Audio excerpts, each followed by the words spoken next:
রাজ্যের মুখ্যমন্ত্রী মমতা বন্দ্যোপাধ্যায় কি ব্যান করবে নির্বাচন কমিশন? অন্য কোনো প্রার্থী হলে অতীতে নির্বাচন কমিশন একদিন কি দুদিন তাকে প্রচার থেকে রহিত করতেন, কিন্তু যেভাবে রাজ্যের মুখ্যমন্ত্রী মমতা বন্দ্যোপাধ্যায় ফেক ন্যারেটিভ তৈরি করে মানুষকে ভয় দেখানোর চেষ্টা করছেন, মিথ্যে আতঙ্কিত করার চেষ্টা করছেন, অন্য যে কোনো প্রার্থী যদি এই আতঙ্ক তৈরি করার চেষ্টা করেন স্বাভাবিকভাবে সঙ্গে সঙ্গেই তাকে নির্বাচন কমিশন একদিন বা দুদিন বা ২৪ ঘন্টা বা ৪৮ ঘন্টা বা ৭২ ঘন্টাও তার নির্বাচনী প্রচার রহিত করে দেয়। রাজ্যের মুখ্যমন্ত্রী মমতা বন্দ্যোপাধ্যায়ের ক্ষেত্রে সেই আইন বলবৎ হবে না কেন? সরাসরি জাতীয় নির্বাচন কমিশন কলকাতার ইলেকটোরাল অফিস, নির্বাচন কেন্দ্র অফিস, সেখানে পৌঁছে গিয়েছিলেন শুভেন্দু অধিকারী, শ্রমিক ভট্টাচার্য, এবং সরাসরি এই দাবিটাই জানালেন যে দাবিটা প্রয়োজন ছিল এ রাজ্যের মুখ্যমন্ত্রী মমতা বন্দ্যোপাধ্যায়কে বোঝানো যে তিনি আইনের ঊর্ধ্বে নন। তিনি নিজেকে মনে করতে পারেন তিনি সংবিধানের ঊর্ধ্বে, তিনি মনে করতে পারেন যে তার চৌর্যবৃত্তির সাম্রাজ্য প্রতিষ্ঠিত করার পরও তিনি অধরা থেকে যাবেন, তিনি আইনের ঊর্ধ্বে, তিনি সংবিধানের ঊর্ধ্বে, তিনি জুডিশিয়ারি ঊর্ধ্বে, তিনি সমস্ত কিছুর ঊর্ধ্বে। ফলত স্বাভাবিকভাবে সেই মমতা বন্দ্যোপাধ্যায়কে সরাসরি চ্যালেঞ্জ করলেন বিরোধীরা, এবং শুভেন্দু অধিকারী, শ্রমিক ভট্টাচার্য তারা পৌঁছে গেলেন নির্বাচন কমিশনের দফতরে এবং গিয়ে এই দাবিটাই জানিয়ে এলেন। আজকে আপনাদের এই প্রতিবেদনে নির্বাচন কমিশন থেকে বেরিয়ে শুভেন্দু অধিকারী, শ্রমিক ভট্টাচার্য যে প্রেস ব্রিফিংটা করেছেন সেটাই শোনাবো। বিজেপির পক্ষ থেকে ধন্যবাদ জানিয়ে প্রথমত বলে নিয়ে বিস্তারিত প্রেস কনফারেন্স আমাদের Bidhannagar Salt Lake sector 5 working place থেকে 4 PM মাননীয় রাজ্য সভাপতি এবং প্রদেশ মুখপাত্ররা করবেন। সেখানে ডিটেলসে মাননীয় রাজ্য সভাপতি শ্রমিকদা জানাবেন।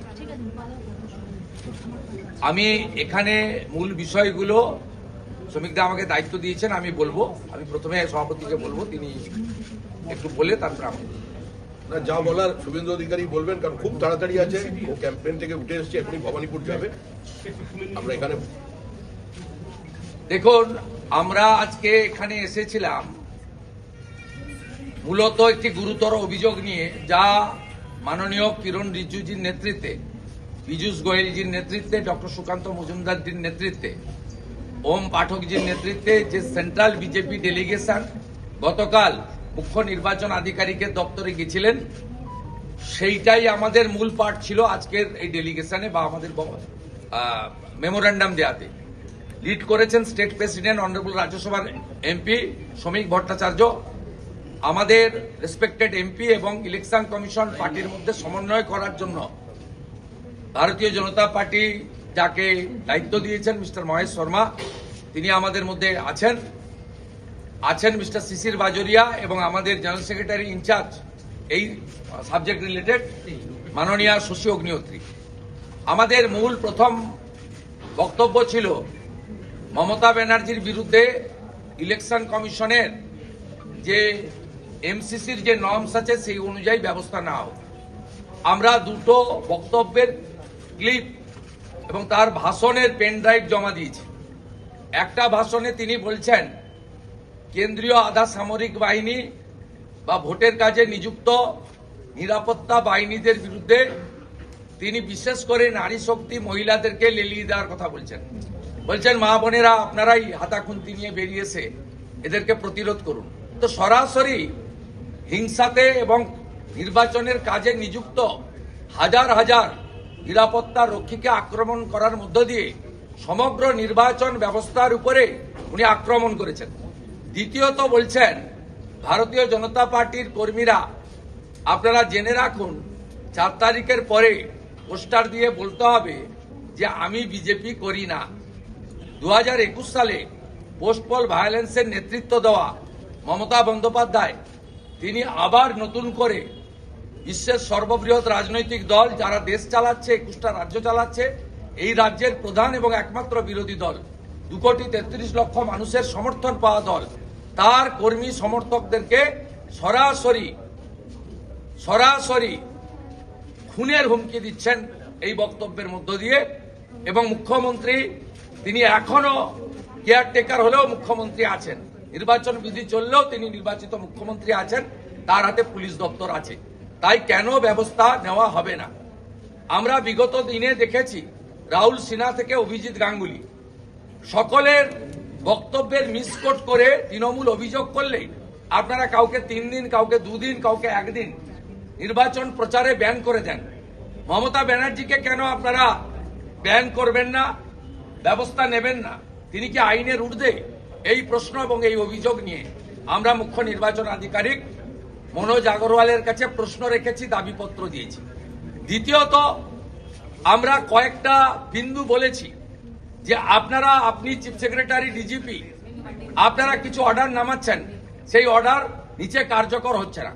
Manoj Burma, director of security, তিনি কিভাবে সব রাস্তা বন্ধ করে দিচ্ছেন, মুখ্যমন্ত্রী এবং তার দলের অন্যান্য নেতাদের এখনো সেই আগের মতো জনগণকে কষ্ট দিয়ে, হয়রানি দিয়ে তাদেরকে এই ডাইরেক্টর সিকিউরিটি গোটা রাজ্যে ঘুরে ঘুরে এই টেন্টেড মনোজ বার্মা হস্তক্ষেপ করছেন। এটা করতে পারেন না, যা করতে হবে ডিজিপি এবং হোম সেক্রেটারির মাধ্যমে, এটা আমরা বলেছি।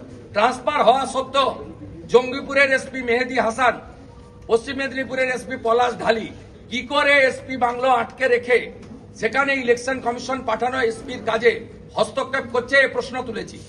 এসটিএফ এ বসে থাকা জাভেদ শামীম, আইবিতে বসে থাকা বিনীত গোয়েল কেন এখনো শ্রমিক ভট্টাচার্য, শুভেন্দু অধিকারী থেকে শুরু করে মন্ডল স্তরের বিজেপি কার্যকর্তার ফোন এবং লোকেশন ট্র্যাক করছে? সে অভিযোগ আমরা দিয়েছি, আমাদের কাছেও পাল্টা তথ্য প্রমাণ আছে। অবিলম্বে সিআইডি, এসটিএফ, আইবি এবং ডাইরেক্টর অফ সিকিউরিটিতে ইলেকশন কমিশনের হস্তক্ষেপ আমরা দাবি করেছি। এমসিসি চলাকালীন পশ্চিম মেদিনীপুর, পশ্চিম পাঁশকুড়ার বিজেপি প্রার্থী সিন্টু সেনাপতিকে সিআইডি ডাকে কিভাবে? জেলে থাকাকালীন বিজেপি নেতা রাকেশ সিং এর বিরুদ্ধে হেয়ার স্ট্রিট থানায় 25 মার্চ মামলা হয় কি করে? এই প্রশ্নগুলো আমরা তুলেছি। তার সাথে সাথে মাননীয় রাজ্য সভাপতি সল্লেকে এমন 25-30 জন ভোটারের নাম দিয়েছেন যাদের অস্তিত্ব নেই, অথচ তারা 7 নম্বর ফর্ম জমা দেওয়া সত্ত্বেও ভোটার তালিকায় রয়ে গেছে। এই বিষয়ে প্রামাণ্য এবং তথ্য একটি বিশেষ সম্প্রদায়ের ধর্মীয় আস্তানা থেকে তাদের নাম রাখা হয়েছে, সেটা ডিটেলসে ডকুমেন্ট সহ উনি 4টের সময় আপনাদের দেবেন। আর ফর্ম 6 নিয়ে তৃণমূল যে মিথ্যাচার করে গেছে তার উত্তর শিশির বাজুরিয়াজি আজকে তথ্য প্রমাণ সহ আমাদের নির্বাচন আধিকারিককে দিয়ে গেছে। এই ছিল মূল আমাদের বিষয়।